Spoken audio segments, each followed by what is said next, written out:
Godspeed to the city streets. We began to feel the fire. Halo Dusana-sadanya, Assalamualaikum warahmatullahi wabarakatuh. Sekarang saya berada di Panorama Baru, Kota Bukit Tinggi. Objek yang sangat menarik sekali untuk dikunjungi para wisatawan. Nah, untuk biaya masuknya, untuk tiket per orangnya itu harganya Rp5.000. Untuk parkir dikenakan biaya Rp2.000, dan untuk biaya mobil itu sekitar Rp4.000.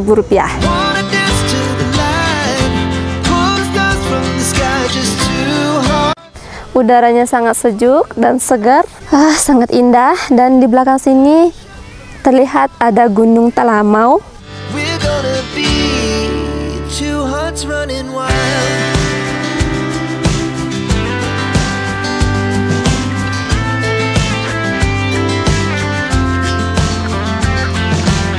Wow, suasananya sangat indah, bagus sekali.